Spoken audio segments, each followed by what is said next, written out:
नमस्कार दर्शकों, मैं नितिश आज आपको आदि कैलाश जो कि छोटा कैलाश के नाम से जाना जाता है उसके दर्शन करवाऊंगा। साथ ही में मैं आपको ओम पर्वत के भी दर्शन करवाऊंगा। इस वीडियो में आप देख सकते हैं हम दिल्ली से चलकर धारचूला में से उसके बाद गूंजी से दो रास्ते कटते हैं, आदि कैलाश और ओम पर्वत। हमने अपना स्टे गूंजी में लिया। आप देख सकते हैं आने वाले वीडियो में बने रहें। आदि कैलाश जो कि पंच कैलाशों में माना जाता है, इसका भी अपने आप में ही एक बहुत ही महत्वपूर्ण महत्व है। मैप्स में हमने देखा तो पाया दिल्ली से आदि कैलाश का तो कोई रास्ता ही नहीं दिखा था। दिल्ली से हमने पहले तो धारचूला तक का रास्ता अपनाया, फिर धारचूला से गूंजी से कुटी से आदि कैलाश। हमने अपना सफ़र दिल्ली से चलकर धारचूला तक किया था। आप चाहें तो आप दिल्ली से धारचूला के लिए बस पकड़ सकते हैं, जिसका किराया कुल 950 रुपये है। यह बस आपको आनंद विहार टर्मिनल से मिलेगी, जो कि आनंद विहार बस अड्डा भी कहलाया जाता है। पहले यह सफ़र हल्द्वानी होते हुए जागेश्वर धाम होते हुए जाता था। अब यहाँ से बस डायरेक्ट धारचूला जो कि टनकपुर होते हुए जाता है, वहाँ से पहुँचती है। यह सफ़र 9 से 10 घंटे का रहेगा। आपको उत्तराखंड परिवहन की तरफ से एक अच्छी बस भी मिल सकती है। धारचूला से आगे का रास्ता तो मैप्स में नहीं था, लेकिन हमने काफ़ी रिसर्च के बाद खुद ही रास्ता बना लिया। आप देख सकते हैं हमने गाइड के तौर पर बनाया है। धारचूला से गूंजी से दो रास्ते, कुट्टी और काला पानी, वहाँ से आगे ओम पर्वत और आदि कैलाश। दिल्ली से हमने अपना सफ़र सुबह ही शुरू कर लिया था, क्योंकि हमने धारचूला आराम से पहुंचना था। तो हमने अपना सफ़र की शुरुआत 6 बजे के करीब करी थी। रास्ता काफ़ी सुंदर था। टनकपुर होते हुए जब आप जाते हैं तो सुंदर पहाड़ियाँ और अद्भुत नज़ारों के साथ में हरियाली भी देखने को मिलती है।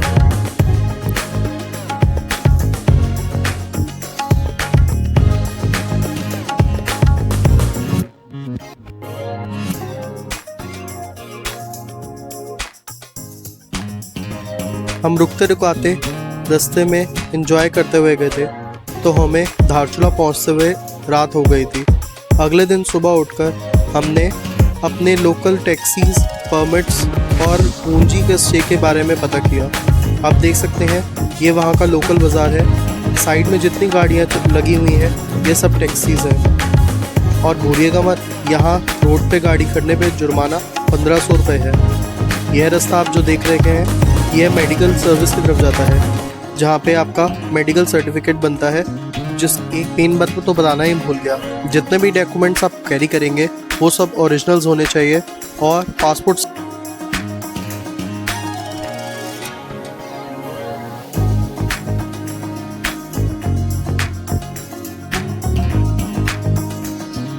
मैंने इससे पहले एक वीडियो पोस्ट की है, आप उसका लिंक डिस्क्रिप्शन में देख सकते हैं। उसमें सारी जानकारी है, कौन सी टैक्सी का क्या नंबर है और कहाँ से आपको पासेस बनेंगे, कितने पैसे लगेंगे, ये सारी डिटेल आपको पहले ही बता चुका हूँ। थोड़ी ही दूर चलने पर हमने अपने नेपाल की यात्रा भी कर ली, जो कि यहाँ से एक पुल की दूरी पर था। आपको आधार कार्ड दिखाकर नॉर्मल सी एंट्री करके आप नेपाल जा सकते हैं। ये मेरे आप सामने जो देख रहे हैं ये इंडिया है, और बीच में जो नदी बह रही है ये काली नदी है। यही वो ही पुल है जो आप क्रॉस करके इंडिया से नेपाल से इंडिया जा सकते हैं। नेपाल में कुछ इतना कुछ देखने के लिए था नहीं। हम अपना सफ़र की शुरुआत कर चुके हैं ओम पर्वत और आदि कैलाश की तरफ। रास्ता काफ़ी ही टूटा फूटा और ब्लास्टिंग के कारण नया बन रहा है, इस वजह से यहाँ पे धूल मिट्टी काफ़ी देखने को मिलती है। वैसे तो दिन का ही समय था, लेकिन धूल होने के कारण देखो अलग ही नज़ारा दिख रहा है। BRO को हमारा स्पेशल सल्यूट है, जिन्होंने हमें भोले की नगरी के दर्शन के लिए एक सुखद आनंद में रास्ता बना दिया। थोड़ी ही दूर चलने पर ITBF का पहला चेक पोस्ट आता है, जहाँ पर आपके पास और सब चीज़ें चेक होती हैं। जगह जगह आपको सुंदर नज़ारों के साथ झरने देखने को मिलेंगे। रास्ता काफ़ी लंबा था हमें गुंजी पहुंचने में रात हो गई थी। यह नज़ारा अगले दिन का है। यहीं पर हमने स्टे किया था। यहाँ की फैसिलिटीज़ अच्छी हैं। हमारा कमरा युग ने बुक किया था और यहाँ पर गर्म पानी से नहाने की फैसिलिटी से लेकर सुबह का नाश्ता और रात का डिनर फ्री मिलता है। यहाँ का किराया 900 रुपये पर पर्सन है। हमने जिससे अपना टूर बुक किया था उनका स्टे कुटी में भी है। आप चाहें तो उनका रेफरेंस ले सकते हैं। उनका नंबर डिस्क्रिप्शन में डाल दूंगा। आदि कैलाश के लिए हम सुबह ही निकल पड़े थे। आप देख सकते हैं अभी सूरज भी नहीं निकला था इतना, और हम अपने सफ़र के लिए गाड़ी में बैठकर निकल चुके थे। आदि कैलाश का सफ़र बहुत ही सुंदर नज़ारों के साथ होता है। जैसे कि आप देख ही सकते हैं सुंदर नज़ारे और दिल को मोह लेने वाले दृश्यों के साथ हम पहुँचे कुटी गांव।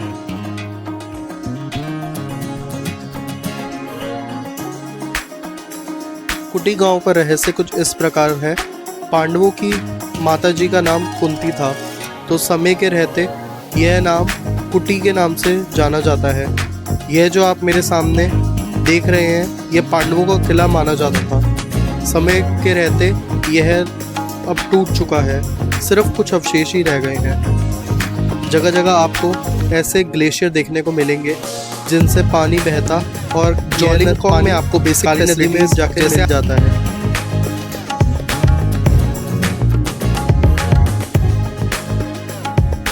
थोड़ी ही दूर चलने पर हम अपने पहले बेस कैंप जो कि जोलिंगकोंग है वहाँ पहुँचेंगे और अपना मेडिकल चेकअप करवा के आगे के लिए आदि कैलाश के लिए प्रस्थान करेंगे।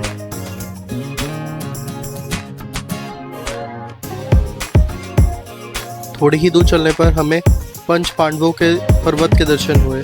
आप भी कीजिए। फिर हम आगे बढ़े तो हमें नंदी पर्वत के भी दर्शन हुए। जैसे शिवालय में नंदी जी शिवजी जी को एक टुक देखते रहते हैं, उसी प्रकार देखिए नंदी जी यहाँ पर भी आदि कैलाश को एक टुक निहार रहे हैं।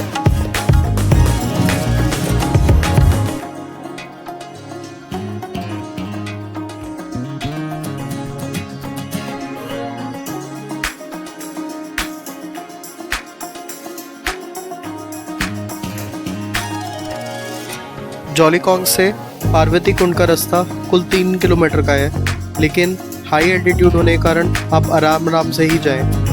हमने तो अपना रास्ता पैदल ही किया था, लेकिन घोड़े भी ले रखे थे। ये जो आप पानी मेरे सामने देख रहे हैं ये पार्वती कुंड से पानी आया हुआ है। यहाँ का नज़ारा जितनी बार भी देख लो बस मन सा ही नहीं भरता। बार बार ऐसा लगता है देखता ही रहूं। भोले का जादू ही तो है। देखिए कैसे जोलीकोंग से पार्वती कुंड पे पहुंचने पर हमारी सांसें गले तक थी, लेकिन यह सुंदर नज़ारे और भोले को एक टुक देखने में ही हम सारी थकान भूल चुके थे। आप भी दर्शन कीजिए।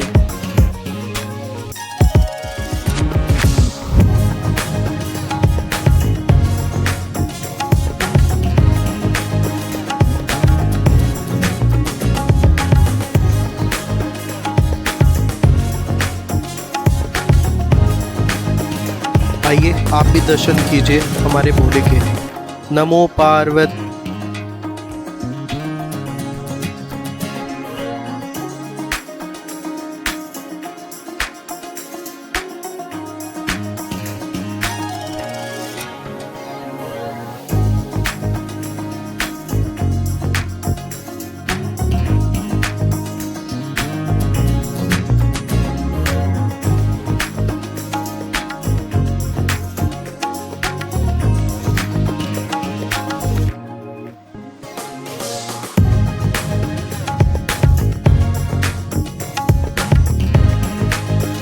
माना जाता है पार्वती सरोवर में तो आप नहा सकते हैं, लेकिन गौरी कुंड में नहाना वर्जित है।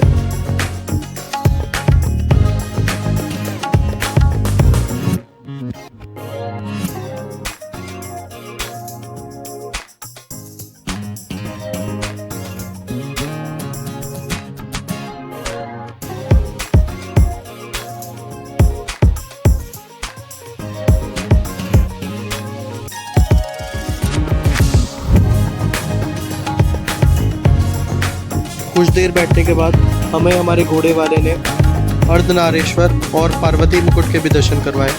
अर्धनारेश्वर जो कि माना जाता है आधा पार्वती जी और आधा शंकर जी का स्वरूप है, उसके दर्शन होते हैं। आप भी अवश्य कीजिए। हर हर शंभू।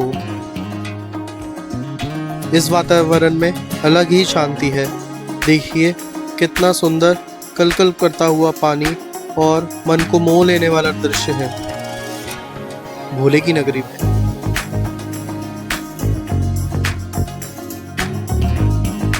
हमें हमारे घोड़े वाले ने एक और इतिहास बताया। यहाँ पर एक लाल रंग का पर्वत है जो कि आप भी देख सकते हैं। इस पर्वत का नाम लाल पर्वत इसीलिए पड़ा, एक राक्षस था पूर्व काल में। पार्वती माता जब नहा रही थी तो उस राक्षस ने पार्वती माता को नहाते हुए देखने का प्रयास किया, तो शिवजी जी ने इसी पर्वत पर उस राक्षस का वध कर दिया। तब उसके खून से यह पर्वत लाल रंग का हो गया।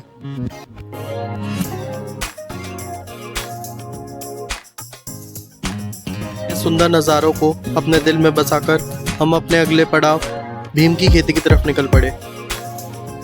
भीम की खेती, यह रहस्य ही रह गया कि कैसे यह है खेती अपने आप ही उग जाती है, अपने आप ही कट जाती है।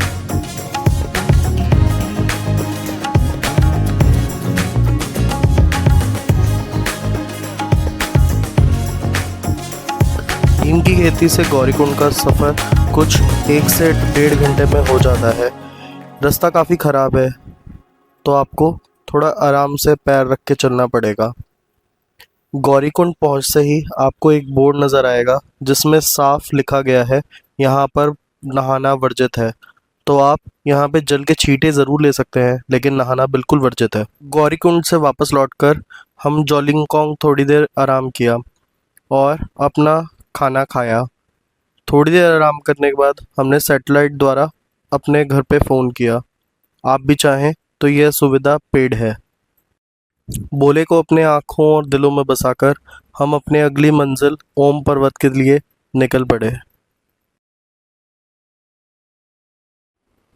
गूंजी से सबसे पहला चेक पॉइंट आता है नाबी गांव, जो कि नाबी बेस कैंप भी माना जाता है। यहाँ पर आपके पासेस चेक होंगे क्योंकि यहाँ पर चाइना बॉर्डर बहुत ही पास है।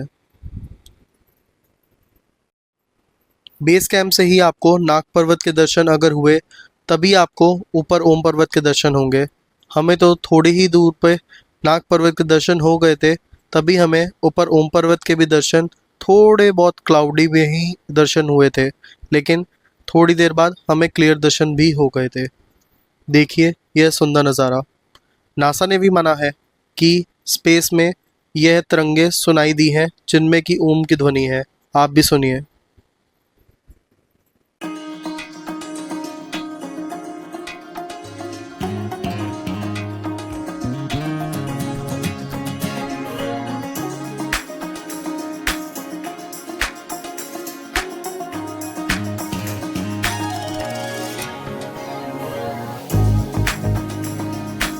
ओम जो कि हिंदू सनातन धर्म में सबसे पवित्र माना गया है। इसके उच्चारण मात्र से ही आपके मन में जितने भी खोट हैं, पाप हैं, वह अपने आप ही धुल जाते हैं। ओम शब्द के उच्चारण मात्र से ही मन में अलग शांति मिलती है। पर्वत के दर्शन भी अवश्य करें और नाग पर्वत के भी दर्शन अवश्य करें। ओम पर्वत को नमस्कार कर कर हम अपने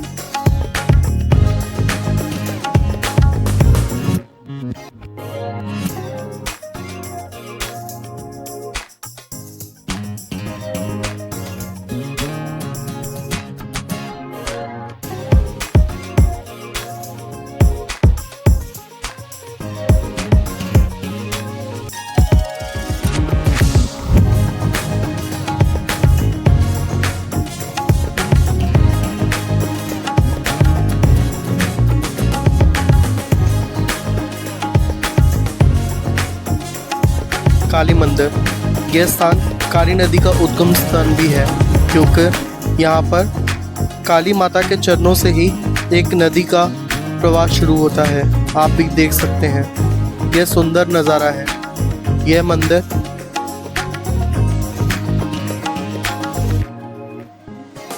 पुरानी कथाओं के अनुसार यहाँ माने तो ऋषि वेद व्यास जी ने यहाँ माता की तपस्या की थी और माता ने प्रसन्न होकर उन्हें स्वप्न में आकर दर्शन दिए थे और कहा था, जहाँ आपकी गुफा है उसके ठीक सामने मैं विराजमान हूँ और वहाँ पर मेरे ही चरणों से नदी बहेगी जो कि मानव कल्याण के लिए बहुत बड़ा योगदान देगी और खुशहाली लाएगी।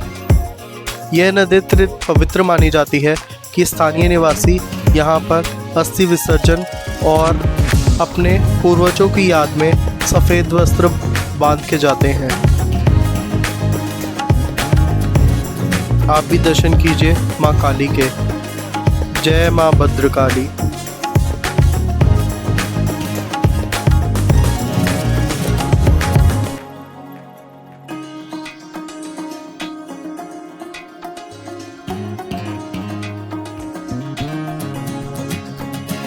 मंदिर के ठीक सामने वेद व्यास जी की गुफा है। अभी तो बादल होने के कारण आपको कैमरे में अच्छे से दर्शन नहीं हो पाएंगे, लेकिन हमने आपके लिए एक छोटा सा क्लिप अटैच किया है, उसमें यह दर्शन बहुत ही अच्छे से दिखाई देते हैं। आप भी कीजिए। ज़्यादा जूम करने पे हमने पाया यहाँ पर अभी भी पानी पाया जाता है। भोले के सुंदर नज़ारों के साथ हम आपको अपना प्रणाम करते हुए लाइक सब्सक्राइब करने की आशा करते जय भोले के नारे के साथ ये वीडियो को समाप्त करते हैं। हर हर महादेव।